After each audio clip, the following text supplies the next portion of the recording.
بسم اللہ الرحمن الرحیم الحمدللہ رب العالمین الصلاۃ والسلام علی اشرف الانبیاء والمرسلین الذی سمی فی السماوات باحمد وفی الارضین بابی القاسم محمد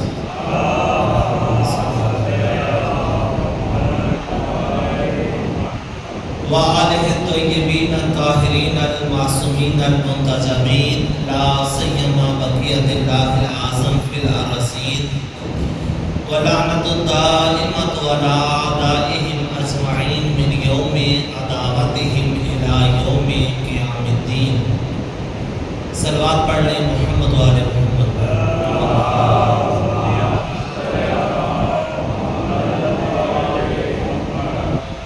خمسہ مجالس رضا کی آج 5ویں مجلس ہے۔ سابقہ 4 مجالس میں جو کچھ آپ کی خدمت میں ذکر کیا میں خلاصتاً اس کو تکرار کرتے ہوئے 5ویں مجلس سے آپ سے گفتگو کرتا ہوں۔ کربلا ایک ایسی حقیقت کا نام ہے کہ جس طرح سے میرے مولا نے فرمایا کہ اول ما جرى به القلم علی اللوح و قتل حسین بن علی، کہ لوح و قلم پر پروردگار عالم نے جب اس دنیا کے اندر آنے والے ہر حادثے کو، ہر واقعے کو، ہر شخص کی تقدیر کو، ہر قضا کو، ہر قدر کو تحریر کرنا چاہا، جس شے کو بنیاد قرار دیا اور جس کے اوپر یہ پوری کائنات کا سلسلہ ہدایت تحریر کیا، جس تحریر کے اوپر اعتماد کرتے ہوئے 1.25 لاکھ انبیاء کا سلسلہ مقرر کیا، جس حادثے کی بنیاد کے اوپر اعتماد کرتے ہوئے اس کی بنیاد قرار دیتے ہوئے قیامت تک کے لیے یہ سلسلہ باقی رکھا، وہ حادثہ، وہ واقعہ قتل حسین بن علی تھا۔ آغاز کائنات میں یہ سب سے پہلے تحریر کیا گیا تھا۔ کربلا ایک ایسی اٹل حقیقت کا نام ہے جو ازل سے ابد تک ہے۔ جس طرح علامہ اقبال نے بھی اشارہ کیا تھا، حقیقت ابدی ہے، مقام شبیری بدلتے رہتے ہیں انداز کوفی و شامی، یعنی ابدیت سے آغاز ہے سلسلہ عزا کا سلسلہ، چونکہ عزا اگر دشمن سے ٹکرا جانے کا نام ہے، عزا اگر ندائے حق کو بلند کرنے کا نام ہے، تو یہ ابد سے کام ہو رہا ہے۔ اور اگر حق شبیریت ادا کرنا، رسم شبیری ادا کرنا، یہ باطل کو سرنگون کرنے کا کام ہے اور باطل کے چہرے پہ پڑے ہوئے نقاب کو ہٹانے کا نام ہے، تو یہ ازل سے کام ہوتا چلا آ رہا ہے۔ اس لحاظ سے کربلا ایک حقیقت ابدی کا نام ہے، اور کربلا کے اندر سید الشہداء کی اس بے مثل اور بے مثال قربانی کہ جس کی نظیر ہمیں انبیاء کے زمانوں میں نہیں ملتی، جس کی مثال ہمیں خاتم النبیین کے حیات میں بھی نہیں ملتی، اور یہ ایسا واقعہ، ایسا حادثہ کہ جس نے زمین کے ذرات سے لے کر مکین عرش تک سب کو رنجیدہ خاطر کر دیا، اتنا غم انگیز حادثہ تھا۔ اس کا مقصد، اس کا ہدف فقط اور فقط بشریت کے اندر اللہ کی طرف سے قائم کردہ سلسلہ امامت کو احیا کرنا تھا۔ لوگ جس چیز سے دور ہو گئے تھے، اپنے دلوں سے جس چیز سے فاصلہ قائم کر لیا تھا، اور اتنے دور ہو گئے تھے کہ جب مہاجرین کی عورتیں اور انصار کی عورتیں جناب صدیقہ کبریٰ کی عیادت کے لیے ان کے پاس آئیں اور آ کر یہ کہا، اے بی بی، آپ کی باتوں نے ہمیں شرمندہ کر دیا ہے، اب اگر آپ علی مرتضیٰ کے حق کے لیے بات کریں تو ہم جا کر اپنے گھروں میں مہاجرین و انصار کو آمادہ کریں گی، وہ اوروں کی بیعت چھوڑ کر علی کے ہاتھ پہ آ کر بیعت کریں۔ اس وقت بی بی نے قرآن کی یہ آیت پڑھی، فرمایا انلزمکموہا وانتم لہا کارہون، تم چاہتے ہو کہ ہم تمہیں ایسی چیز کے لیے زبردستی پابند کریں جس کو تم دل سے چاہتے نہیں ہو۔ تم ہماری ولایت کا کہہ تو رہے ہو زبان سے، لیکن حقیقت یہ ہے تمہاری دل ہماری امامت سے دور ہو چکے ہیں۔ ان دور ہو جانے والے دلوں کو دوبارہ امامت کے قریب لانے کے لیے کربلا کی بزم سجی تھی، کربلا کا معرکہ سجا تھا، اور یہی معنی ہے دلوں کے اندر امامت کو احیاء کرنے کا، یہی کربلا کا ہدف ہے اور یہی مقصد ہے۔ سید الشہداء سے پہلے پروردگار عالم نے امت کو اس کرامت اور اس شرف سے نوازا تھا کہ دو حجتوں کی امامت ان کے سامنے رکھی تھی، دو ولیوں کی ولایت ان کے سامنے رکھی تھی، اور لوگوں کو کہا تھا کہ آؤ تم ان معجزوں کو دیکھتے ہوئے، ان کی کرامت کو دیکھتے ہوئے، ان کے جود و سخا کو دیکھتے ہوئے، اس قدر جود و سخا کے جس کی نظیر نہیں ملتی، لوگ حاتم طائی کو بھول چکے تھے۔ جناب قمر فرماتے ہیں کہ مولا کی عطا کا، غیروں کو عطا کا یہ عالم تھا۔ ایک دفعہ ایک فقیر نے صدا لگائی، مولا کچھ عطا کیجئے۔ مولا نے کہا قمر اس کو کچھ عطا کرو۔ میں نے کہا مولا جو کچھ عطا کرنا ہے وہ تو گٹھڑی کے اندر بندھا ہوا ہے۔ مولا نے کہا پھر اس کو گٹھڑی ہی عطا کر دو تاکہ کھولنے کی زحمت ہی نہ ہو۔ میں نے کہا مولا گٹھڑی تو اونٹ کے اوپر لدی ہوئی ہے، کہا کہ وہ اونٹ ہی دے دو۔ میں نے کہا نہیں مولا اصل میں اونٹ کتار اندر کتار بندھے ہوئے ہیں۔ مولا نے کہا پوری کتار ہی دے دو۔ قمر کہتا مجھے ڈر لگ گیا تھا، اگر میں کہتا مولا اونٹوں کی مہار میرے ہاتھ میں ہے تو مولا نے کہا کہنا تھا قمر اپنے آپ سمیت رائے خدا محمد کو پیش کر دو۔ تو اس قمر کہتے ہیں میں نے 70 اونٹوں کی کتار کی مہار اس فقیر کے ہاتھ میں دے دی۔ جس علی کی عطا کا یہ عالم تھا، اس قدر عطا کے معجزے دیکھ کر بھی جو علی کی امامت کی طرف نہیں آ چکے تھے، ان سب کو دوبارہ امامت کی طرف لانے کے لیے حسین نے اپنے خون سے صحرا کو سراب کرنا شروع کر دیا تھا۔ یہ ہدف تھا، یہ مقصد کربلا تھا، اور اللہ رب العزت نے وہ انعام جو سید الشہداء کو عطا کیا، وہ دنیا کے اندر 3 انعام تھے۔ الشفاء فی تربتہ، اجابت الدعاء تحت قبتہ، الامامۃ فی ذریتہ۔ ایک قبر کی مٹی میں شفا رکھی، دوسرا ہر دعا کی استجابت کی ضمانت رکھی حسین کی بارگاہ میں، اور تیسرا قیامت تک کے لیے امت کی ہدایت کے لیے سلسلہ امامت کو حسین کی ضروریت میں رکھ دیا تھا۔ اور مولا حسین نے کہا تھا پروردگارا جو کام جود و سخا سے لوگ نہ کر سکے، جو کام حسن مجتبیٰ کی امامت بھی نہ کر سکے، اب میرے خون کے ذریعے وہ قیام ہوگا، قیامت تک کے لیے لوگ ہر سال جوک در جوک اس سلسلہ امامت کی طرف آنا شروع ہو جائیں گے۔ میرا خون وہ معجزے دکھائے گا، اور آج لوگ دیکھ رہے ہیں بہترین گاڑیاں ہوتے ہوئے، لگژری گاڑیاں ہوتے ہوئے، اپنے ملک کے رئیس ہوتے ہوئے، میں نے اپنی آنکھوں سے ایران کے صدر رئیس شہید آیت اللہ رئیسی کو دیکھا تھا ہمارے ساتھ کربلا کے اندر۔ نجف سے جب پیدل ہم نے سفر شروع کیا تو ہمارے ساتھ چل رہے تھے۔ اس پائے کے لوگ حسین کے لیے 3 دن کا پیدل سفر کرنا اپنے لیے باعث سعادت سمجھتے ہیں۔ توجہ فرمائیں، یہ معجزہ کر دیا تھا حسین کے خون، یہ معجزہ دکھا دیا تھا۔ لہذا کربلا کا ہدف اور مقصد امت کو امامت کے اوپر لے کر آنا ہے، لوگوں کو امامت کے قریب لانا ہے، اس لیے کہ امامت ہی وہ حقیقت ہے جس کے اوپر چل کر لوگ اپنی حقیقت سے ہمکنار ہو سکتے ہیں۔ قرآن کی نگاہ میں 2 طرح کے لوگ ہیں، یا لوگ میت ہیں یا لوگ حی ہیں، یا زندہ ہیں ان کو زندگی ملی ہوئی ہے یا وہ زندگی نہیں ملی ہوئی۔ البتہ زندگی قرآن کی نگاہ میں یہ زندگی حیوانی زندگی نہیں ہے، کھانے پینے والی، تولید نسل کرنے والی، بہترین امکانات والی زندگی، یہ زندگی قرآن کی نگاہ میں زندگی ہی نہیں ہے۔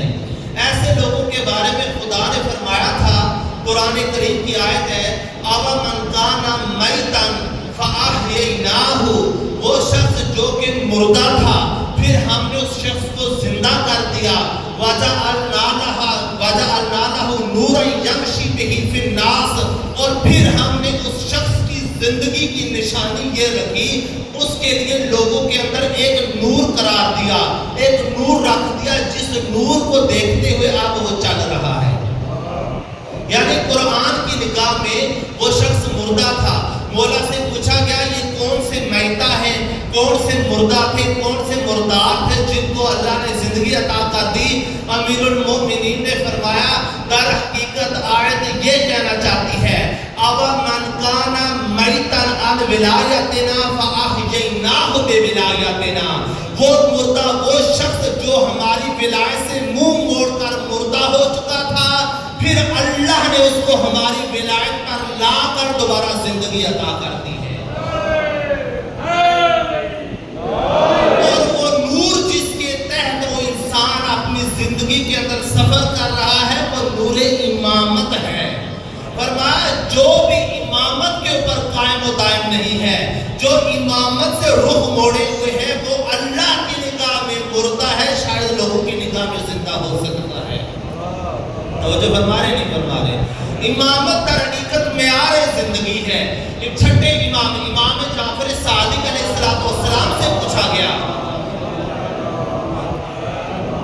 کہ مولا یہ جو اللہ رب العزت نے ارشاد فرمایا ہے یا ایھا الذین آمنوا استجیبوا للہ وللرسول اذا دعاکم لما یحییکم، اے مومنو تم اللہ اور اس کے رسول کی آواز کے اوپر لبیک کہنا جب وہ تمہیں بلا رہے ہوں گے تاکہ تمہیں حیات عطا کرے۔ کیا مولا یہ کس چیز کی طرف دعوت ہے؟ اور جو فرما رہے نہیں فرما رہے؟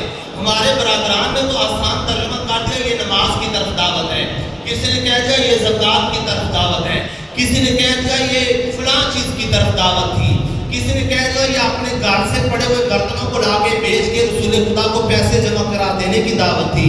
در حقیقت نہیں، مولا فرماتے ہیں یہ وہ دعوت نہیں تھی کہ یہ کام کر دو، نماز پڑھ دو، فلاں کام کر دو تاکہ تمہیں حیات ملے۔ در حقیقت آیت کا مزاج یہ ہے یا ایھا الذین آمنوا استجیبوا للہ وللرسول اذا دعاکم، فرمایا وہ کون سی دعوت ہے؟ دعوت الی ولایتنا، یعنی اے لوگو جب اللہ اور اس کا رسول تمہیں علی کی ولایت کی دعوت دے رہا ہو اس کے اوپر لبیک کہنا تاکہ تمہیں حیات مل سکے، حیات مل سکے۔ امامت حیات عطا کرتی ہے، حیات عطا کرتی ہے، زندگی عطا کرتی ہے، محیی ہے، زندہ کرنے والی ہے۔ لہذا وہ واحد چیز اسلام نے جس کو منبع حیات قرار دیا ہے وہ اہل بیت کی امامت و ولایت ہے۔ اور اس لیے مولا نے کہا تھا جو مومن ایک دفعہ جام ولایت نوش کر لے گا، ہماری امامت سے خود کو سیراب کر لے گا، اب اس کو ایسی حیات مل جائے گی کہ جس حیات کے اندر موت نہیں ہے۔ تو راوی نے سوال کیا مولا یہ جو آپ کے چاہنے والے مر رہے ہیں، وہ جو آپ کی راہ میں شہید ہو جاتے ہیں، وہ جو طبعی طور پر دنیا سے چلے جاتے ہیں، ان کے اندر کیا ہے؟ مولا نے فرمایا مومن کی زندگی کے اندر کچھ ایسا گناہ ضرور ہوتا ہے جس کا کفارہ سوائے موت کی صورت میں ادا ہی نہیں ہو سکتا۔ در حقیقت مومن کی روح اس بدن کو چھوڑ کر جب ہماری ولایت کا جامع زیب تن کر کے عالم برزخ میں جاتی ہے وہ کفارہ ادا کر رہی ہوتی ہے، مر تو نہیں رہی ہوتی۔ فرمایا ایسی حیات اس کو مل چکی ہوتی ہے، اس لیے کہ ولایت کا کام، امامت کا کام حیات عطا کرنا ہے۔ جس شخص کے پاس یہ حیات ہی نہیں ہے، توجہ فرما رہے نہیں فرما رہے؟ آج دیکھیں بہت سارے لوگ دیندار ہونے کا دعویٰ کرتے ہیں، وہ بھول جاتے ہیں دین کس چیز کا نام ہے۔ اللہ نے فرمایا کلمہ تو مثل الکلمہ، اللہ کے جو کلمہ ہے، کلمۃ اللہ کی جو مثال ہے، کشجرۃ طیبۃ، وہ ایک شجرہ طیبہ کی مانند ہے، درخت کی مانند ہے۔ فرمایا کہ اصلھا ثابت وفرعھا فی السماء، کہ جس کی جڑیں ثابت اور پائیدار ہیں اور جس کی شاخیں آسمانوں کے اندر ہیں۔ حضرت مولا نے فرمایا دین در حقیقت ایک درخت کی مانند ہے، ایک شجرے کی مانند ہے، پوری کائنات ایک شجرے کی مانند ہے جس کی جڑیں در حقیقت ہماری ولایت ہے، ہماری امامت ہے، جس کے اوپر پورے کا پورا دین استوار ہے۔ اور جس لحظے بھی اپنی جڑوں سے، اپنی اصل سے یہ کٹ جائے گی، اسی وقت وہ مردہ ہو جائے گی۔ لہذا جو شخص بھی جڑوں کو چھوڑ کر، آپ عام زندگی میں دیکھیں اگر ایک درخت کو کاٹ دیا جائے، اس کی جڑوں سے اس کو منقطع کر دیا جائے، چند دن بعد وہ سوکھ جاتا ہے۔ انسان اس کی ہری بھری شاخیں، اس کے پھول کاٹ کے لائے اپنے گھر میں گلدان میں رکھے، کچھ دن بعد وہ پشمردہ ہو جاتے ہیں، اور اگر گیلے پتوں سے ایک خاصی بو آنے لگتی ہے، اب انسان اس کو گھر میں بھی رکھنا پسند نہیں کرتا بلکہ اس کو دور پھینک دیتا ہے۔ فروعات، احکامات، جڑوں کے بغیر جو دین ہوتا ہے، اصول کے بغیر جو دین ہوتا ہے، اصل امامت کے بغیر جو دین ہوتا ہے، وہ اسی طرح سے ہوتا ہے۔ چونکہ اس کے نیچے بنیاد ہے ہی نہیں ہے، اس کی آپ نے ٹہنیاں اٹھا لی ہیں، اس کی آپ نے خشک ٹہنیاں اپنے پاس رکھی ہوئی ہیں، جس کی نہ خوشبو آپ تک پہنچ رہی ہے، جس کا نہ کوئی اثر آپ تک پہنچ رہا ہے، بلکہ میت شے کو قبول کر لینے والا، ایک مردہ شے سے محبت کرنے والا بھی در حقیقت مردہ ہی ہوتا ہے۔ توجہ ہے یا نہیں ہے؟ زندہ انسان کی ایک علامت حی ہونے کی، زندہ ہونے کی علامت یہ کہ انسان زندہ چیزوں کی طرف تمایل رکھتا ہے، میل رکھتا ہے، اس کے اندر خواہش بڑھتی ہے کہ وہ زندہ چیزوں کے نزدیک جائے اور ان کا قرب حاصل کرے۔ لہذا عزیزان من، دین کی بنیاد، انسانیت کی بنیاد اللہ کے نزدیک وہ امامت ہے۔ کیوں امامت ہے؟ اس لیے کہ امامت حیات عطا کرتی ہے، امامت زندگی عطا کرتی ہے، اور اس امامت کے ساتھ جڑے رہنے سے ہی انسان کی حیات کا تسلسل باقی رہتا ہے۔ جس دن اس کا اور امامت کا تعلق آپس میں کسی بھی وجہ سے، کسی بھی حادثے کے نتیجے میں منقطع ہو گیا، ٹوٹ گیا، در حقیقت اس کا جو سلسلہ حیات تھا، اس کی جو زندگی کے اندر حیات کی یہ جو سانسیں تھی، یہ بھی کم ہونا شروع ہو جائے گی اور آہستہ آہستہ وہ مردہ ہونا شروع ہو جائے گا۔ اگر ایک معاشرے کا امامت کے ساتھ تعلق کٹ جائے، ایک معاشرہ امامت سے دور ہو جائے، وہ معاشرہ زندہ معاشرہ نہیں رہتا بلکہ مردہ معاشرہ ہو جاتا ہے۔ ایک فرد کا اگر امامت کے ساتھ تعلق دور ہو جائے، اس لیے کیوں مردہ ہو جاتا ہے؟ اس لیے کہ جہاں سے حیات اس کو مل رہی ہے، دیکھیں آپ زندگی میں ہم بجلی دیکھ رہے ہیں، گریڈ اسٹیشن ہوتا ہے جہاں پہ 1000 واٹ کی بجلی جا رہی ہوتی ہے، 10,000 12,000 واٹ کا وولٹیج کی بجلی جا رہی ہوتی ہے، پھر اس کو تقسیم کر کے، مزید تقسیم کر کے آگے پہنچایا جاتا ہے، جس سے ایک چھوٹے موٹے بلب پنکھے گھروں کے اندر روشنی آ رہی ہوتی ہے۔ کسی بھی وجہ سے، حادثے کی وجہ سے یا کسی اور وجہ سے، اس کا اگر سلسلہ آپ نے اس پاور ہاؤس سے کٹ جائے تو ہر طرف تاریکی ہی تاریکی ہوتی ہے۔ اس لیے شاید اسی لیے امامت کے لیے تعبیریں دیکھیں، النور، امامت کی ایک تعبیر ہے نور۔ مولانا نے فرمایا الامام کالشمس الطالعۃ المجللۃ، امام معاشرے کے اندر اس سورج کی طرح جو طلوع ہو اور جس کے نور سے پورا معاشرہ منور ہو رہا ہو، اس خورشید کی مانند ہوتا ہے امام معاشرے کے لیے۔ یا فرمایا کہ نور الامام فی قلب المؤمن، امام کا نور مومن کے قلب کے اندر اصبح زیادہ روشن ہوتا ہے من نور الشمس بضیائہا، اتنا سورج کی شعاؤں کے اندر نور نہیں ہوتا جتنی امام کی ہدایت کا نور مومن کے دل کے اندر روشن ہوتا ہے۔ اس لیے کہ مومن کو حیات، اس کی جو منبع حیات ہے وہی امامت ہے، اور جس کا امامت کے ساتھ تعلق ٹوٹ جائے، جس کا امامت کے ساتھ سلسلہ ختم ہو جائے، اس کا تو باقی رہنا یا رہنا بنتا ہی نہیں۔ دیکھیں بعض لوگ ویسے ہم سے کر رہے ہوتے ہیں، آپ ہاتھ کھول کے نماز پڑھتے ہیں، آپ یہ کیوں کرتے ہیں، آپ وہ کیوں کرتے ہیں، یہ قرآن میں دکھائیں، وہ قرآن میں دکھائیں، فلاں چیز فلاں مقام پہ بتائیں۔ بات یہ تو بہت بہت ہی نچلے درجے کی بات ہے، توجہ فرما رہے نہیں فرما رہے؟ یعنی وہ باتیں کر رہے ہیں کہ آپ کے درخت کی جو ٹہنی کا رنگ ہے، یہ رنگ ایسا کیوں ہے؟ ہم کہتے ہیں تم رنگ سے پہلے یہ بات کرو کہ یہ درخت جس اساس اور جس بیس کے اوپر کھڑا ہے، اسی بیس کے اوپر ہونا چاہیے یا نہیں؟ تم تو بات کر رہے ہو کہ تم سجدے میں یوں کیوں کرتے ہو، وہ کیوں کرتے ہو، تم اور چیزوں کے اندر الجھے ہوئے ہو۔ ہم کہتے ہیں کہ سجدے کی قبولیت کی جو شاید گارنٹی ہے، ہم اس گارنٹی کے اوپر بحث کر رہے ہیں، وہ ہے یا نہیں ہے، وہ درست ہے یا نہیں ہے۔ اس لیے کہ رسول اللہ نے فرمایا تھا، بولے علیہ السلام علی خمس،